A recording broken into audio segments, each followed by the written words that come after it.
हाँ, अस्सलाम वालेकुम क्लास।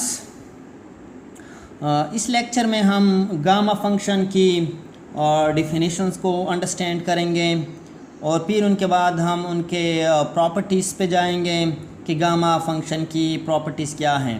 अगर इनसे पहले मैं प्रीवियस लेक्चर्स को 1-2 मिनट में मैं रिवाइज़ कर सकूँ तो हमारे लिए गामा फंक्शन की जो डिफिनीशन है और प्रॉपर्टीज़ हैं उनमें हमें आसानी हो जाएगी।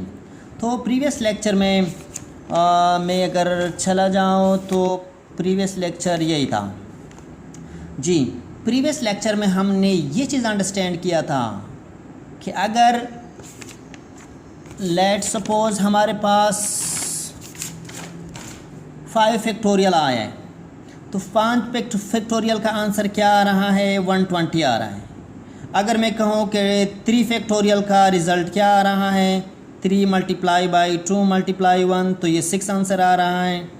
तो फैक्टोरियल्स में ये बात बजा बिल्कुल एडवांटेज था कि अगर हम होल नंबर्स ले लें, चाहे वो 5 है, 6 है, 7 है, 8 है, तो इनका एक रिज़ल्ट आ सकता था। लेकिन फैक्टोरियल एक बात को कवर नहीं कर पा रहा था। अगर मैं कहूँ कि आपका 5.4 फैक्टोरियल का रिज़ल्ट क्या आ रहा है, तो फैक्टोरियल जो आपका फंक्शंस हैं factorial function, so it fails to explain 5.4 factorial, क्योंकि 5.4 से हम कम कौन कौन से डिजिट्स लगाए तो factorial can not explain this fraction numbers.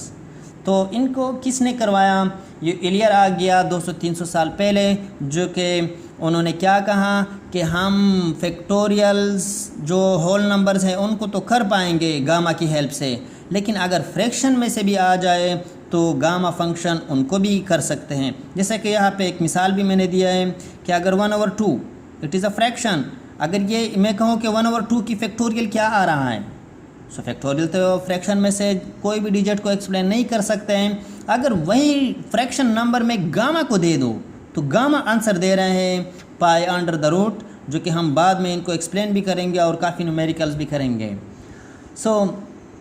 तो दूसरी बात यह है कि हम गामा फंक्शन की तरफ डिफिनीशंस की तरफ बढ़ रहे हैं।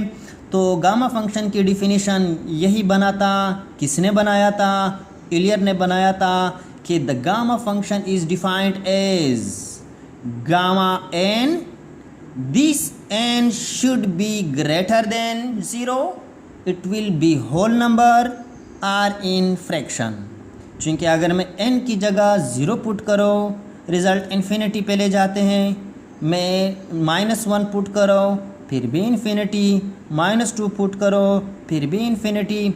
सो इट मीन्स गामा के अंदर जो मैं n पुट करूँगा it should be greater than 0, it will be whole number or in fraction, they will give some answer.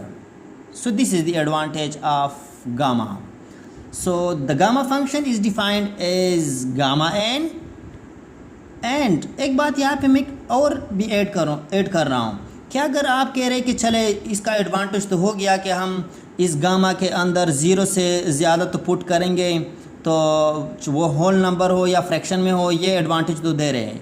अगर मैं गामा के अंदर नेगेटिव पुट करो तो उनके लिए हम क्या करेंगे, जो नेगेटिव हम पुट करेंगे उनको और फंक्शन है वो उनसे हम कंट्रोल करेंगे कि अगर मैं -3 पुट करूं उसका रिज़ल्ट क्या आना चाहिए। सो उस प्रॉब्लम्स को गामा एक्सप्लेन नहीं कर रहे, वो कोई और फंक्शन होगा। अगर टाइम मिला तो हम इसी ही कोर्स में उनको भी इंक्लूड करेंगे। लेकिन gamma function only explain Dooj numbers which is greater than 0 and that number should be whole number or in fraction. So the gamma function is defined as that where n should be greater than 0 and it denoted by definite integral. Definite integral किस चीज़ को कहते हैं, जहाँ पे limits known हो। सो हम gamma function को ये लिखते हैं, this is the definition of the gamma function कि gamma n is equal to integral 0 to infinity, definite integral बन गया e की पावर -x डॉट x की पावर n-1 dx, और n ग्रेटर देन 0 होगा, वो तो हमने डिफिनीशन में भी बता दिया था। लेकिन हम इस डिफिनीशंस को क्यों इस तरह लिखते हैं कि gamma n is equal to integration of that, क्यों लिखते हैं?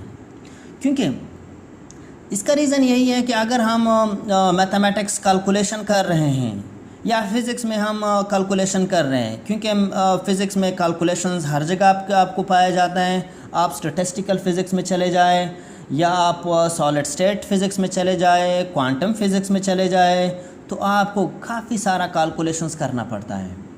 तो अगर कोई इसी तरह आपको कैलकुलेशंस है जहाँ पे इंटीग्रेशन का ऐसा फॉर्म नज़र आ जाए, तो उनको मज़ीद सॉल्व ना करें, तो उनकी बजाय डायरेक्ट आप गामा एन पुट करो। और ये गामा एन जो है, इवन गामा आजकल हम कैलकुलेटर से भी कर सकते हैं कि गामा उसके अंदर पुट करेंगे कि गामा 15 क्या आंसर दे रहे, कैलकुलेटर डायरेक्ट आंसर दे रहे।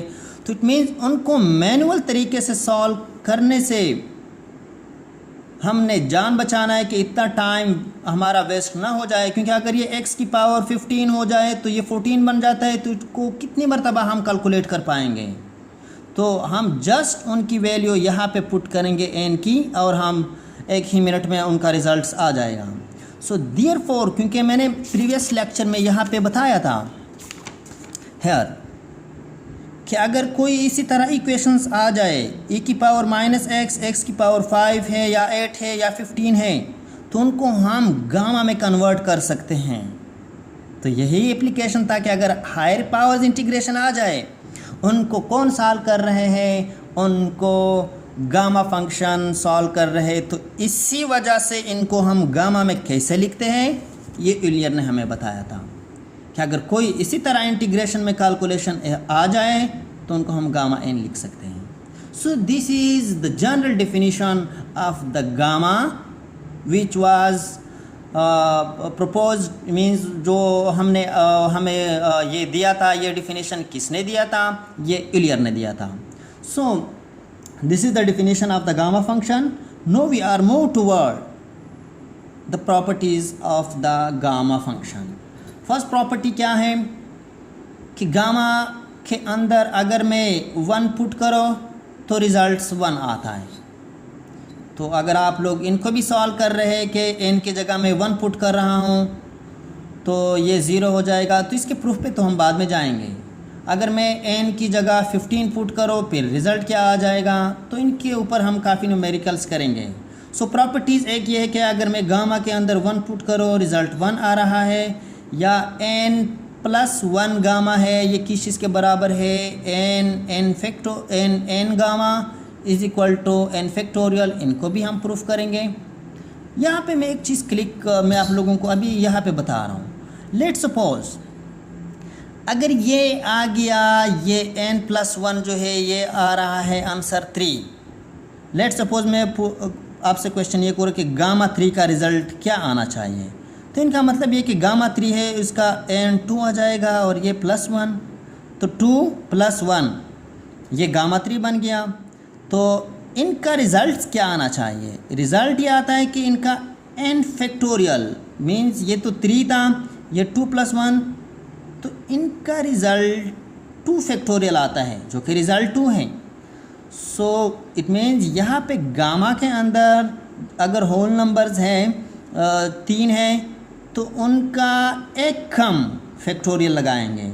अगर गामा 5 हैं उनका रिज़ल्ट क्या आना चाहिए, 4 फैक्टोरियल। इट मीन्स यहाँ पे जो डिजिट आ रहा है उनसे एक डिजिट कम का फैक्टोरियल अगर हम वो ले लें तो वो आंसर दे रहे हैं। सो हम बाद में इन पे न्यूमेरिकल्स तो काफ़ी करेंगे। So property 1 is that, second property is that, इनको भी प्रूफ करेंगे। Third property is gamma n is equal to z की power n 0 to infinity e की पावर -zx डॉट x की पावर -1 dx, तो इनको भी प्रूफ करेंगे। बाकी इन सब को प्रूफ करेंगे और इन पे डिफरेंट न्यूमेरिकल्स भी हम सॉल्व करेंगे। और डिफरेंट न्यूमेरिकल्स को सॉल्व करने से गामा फंक्शन की और भी एप्लीकेशंस आपके सामने आ जाएंगे और आप लोग इनको अंडरस्टैंड कर पाएंगे। सो अभी हम बढ़ रहे हैं फर्स्ट प्रॉपर्टी की तरफ कि गामा 1 इज़ इक्वल टू 1, क्यों इसके बराबर है, इसको हम प्रूफ करने जा रहे हैं। in the coming video.